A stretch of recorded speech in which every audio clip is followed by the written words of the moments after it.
Do you want to start? I'm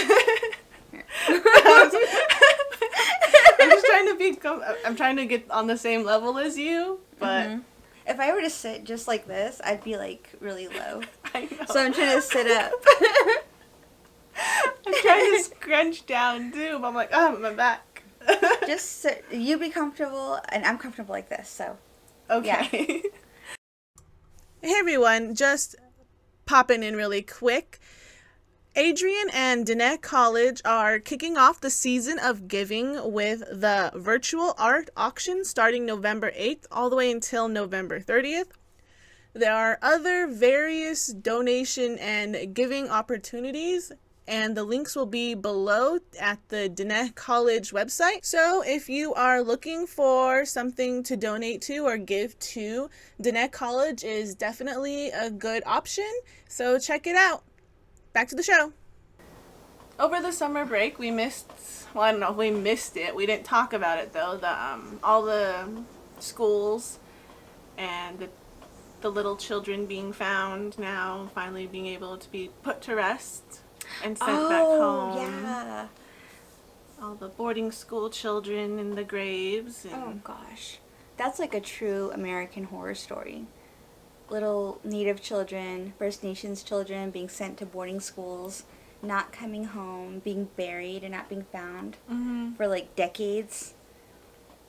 It's not even that long ago. Like, I remember seeing memes. They're like, stop, woeing me over what happened to your ancestors. And it's like, you mean my grandma?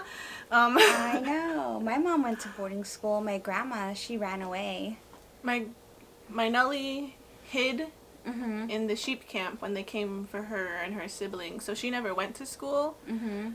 But they all, her younger siblings went, and then my grandma's family went to school. My grandma went for a couple of years, but then her mom pulled her home saying, I need you to help me with the sheep camp. But, I know. My husband, he's from California, and he would tell me all these really crazy stories about the missions there in California.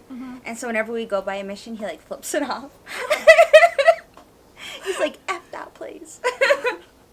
He's like, nothing good comes from it. So yeah, we're not fans of any of that nonsense, like residential schools and the way they treat Native children, especially the ones that are not run by Native people. They're like either run by, I don't know, people that supposedly have good intentions. They want to kill the Indians, save the man kind of nonsense. So yeah, that's like some real tea y'all should look into, because that's not something we're making up, and that's not something that we're just trying to talk about for popularity's sake, because who wants to talk about that, But no, that's just one of the things we missed. And then I think I saw a post, this is recent updates, where like there was a protest. I don't know if we want to keep this in, we can cut it, but there was a protest, and then like the first lady said something or got in someone's face, and then the president came and like pushed somebody or shoved somebody. Heck, if you want to post about that I don't know if we want to keep video. it in. I don't have any actual proof or factual information. I was just scrolling through Facebook and saw the headlines. I was like, oh, okay. Yeah, if you want to contribute to that, comment down below. I don't like spreading gossip, but that's just something that happened. But that was in the Navajo Times. Was it in the Navajo Times? Yeah, they reported it. Yeah, or like, awesome. Old indigenous recipes, like using tamales, corn and squash and stuff. It's always nice to try and like use recipes from food that grows here. Yeah. Locally. Yeah. My husband, his family always makes tamales during Christmas and pozole in the winter. And so I started learning how to make it, and I can make pozole now. I'm so proud. And I'm learning how to make different salsas, but I don't know how to make tamales. And I used to always tell people, like, how can you bring a people together or a community together without tamales? Like, I truly believe that. And so I want to learn how to make them, but I haven't actually. I have, like, a bitterness against tamales. Why? Because my dad's best friend used to make them all the time, and they were so delicious, and he was such a great cook. But then he passed away when I was in middle school. Yeah, avoid dorm guys. No. There's this one couple from my class. They started dating freshman year, and they're still together, married, and they have a little girl. So just find the right person. We don't know what goes on behind closed doors. I'm just kidding. They're the cutest little couple. Really? Ever. They're like, Aww. from freshman year, and they're still together. Like, being in a dorm relationship, and, like, even with friendships and things, you go to school with them, you come home, you have breakfast with them, you have dinner with them, you know, you're probably eating lunch with them, you're doing study hall together. Yeah. They're practically, like, family. You see them more than family. Yeah. I felt like I was rolling my eyes the whole time. Whatever, Kelsey. I mean, like, you know, when you're dating someone from... when you live at home, you know, you can, like, go home. But when you're dating someone at the dorm, you're like, oh, they're there at dinner. So it's kind of hard I don't know. I don't know regular high school life. I only know dorm high school life. What shall we do for November? November. Yeah. I don't know. I've just been solely focused on Halloween. I know, me too. I think, like, I mean, the big issues for, in November are always, like, Thanksgiving and, isn't it, like, Native American Heritage Month or something? Or is that this month? No, that's next month. Okay. There's that. I mean... honestly, like, with Thanksgiving, it's either you do or you don't. I don't know why it has to be so politicalized in some way. Let's try to come up with a different, unique topic besides, like, turkeys and Columbus. Because everyone does the same thing. Everyone's, like, I swear, like, my Facebook feed and Twitter feed is Let's all focus the same. on Native American heritage, you know? Like, because, honestly, literally yesterday, from recording this, you know, the day before, I had a friend from the first college I went to in Illinois, so it's like, you know, super removed from where I'm at right now, so obviously the indigenous population's a little lesser there, and she was reaching out saying that her husband was really trying to look into his indigenous heritage, you know, because he has roots and family. Maybe that's something we can talk about. It's like, you know, looking into your own indigenous family. But anyways, that could be kind of fun, though, if we did, like, a 23andMe test, and then because I don't mind sharing my heritage, but I know, because it's complex. You know, okay, this would be a really good tea topic, because there's a lot of,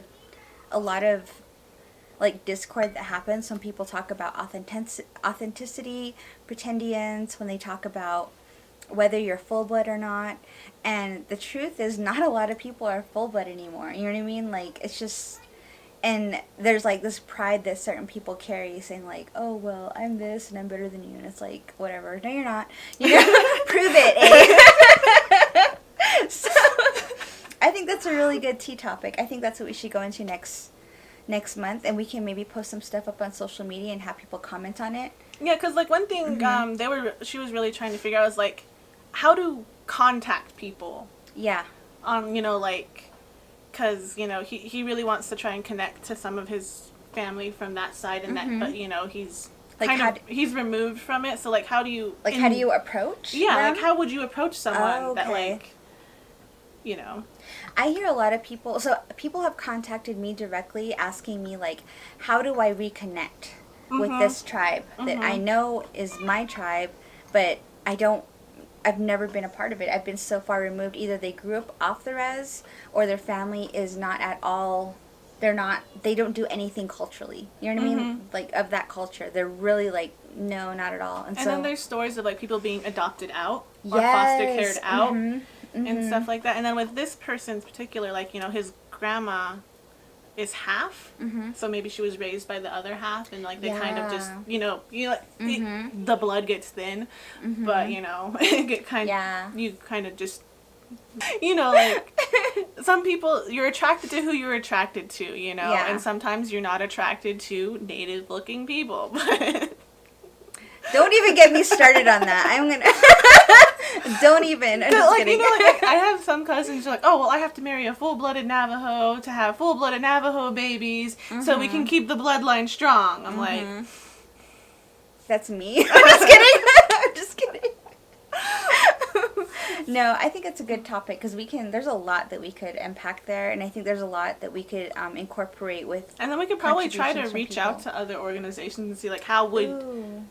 this go? Like, how would somebody who's been, physically, familiarly removed from the tribe, like, they've been adopted out, or they're, like, more connected to a different side of their family. What about those people? So, I don't know if you guys know about this, but back in the day, there was a certain group of Navajos that were kicked out of the tribe. They were told to leave, they were told not to come back, and I've heard about people saying, don't even marry them, don't talk to them, don't be their friend, to this day, and it's because they were like traitors. They would sell out other Navajos to the army. They would have their like regions get raided, and they were rounded up and taken to Fort Sumner. So those traitors were kicked out basically, and they live in New Mexico right now, and they're pretty much considered enemies. That's like some straight up tea right there. Imagine getting kicked out of your own tribe and people saying like, we don't want to have nothing to do with you, but you have children, you go on, and then your kids want to reconnect, but they have that past. Like, how do you navigate that? You know what I mean? I mean, it's like, it's not you. Yeah, you didn't turn me in. Why should I be bitter against you? That's like how I feel like these old familial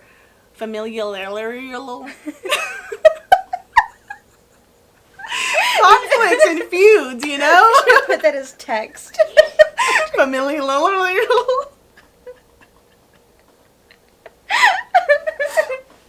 These old family feuds where, like, 3 generations ago, this person stole a sheep from this person, and now you guys have to hate each other for all times. Oh my gosh. Well, when you sell someone out and you send them to prison, you get them rounded up for years. Anyways, we'll get into it next month. We'll have that conversation. Maybe we'll try to get a guest next month. If anyone would like to comment about that, or you have a story to tell, let us know. Our email account is navajoteatime@gmail.com. You can contact us on social media. We have Navajo Tea Time pages on Instagram and Facebook. So... All right, this has been Navajo Tea Time. Hagone. Hagoshi.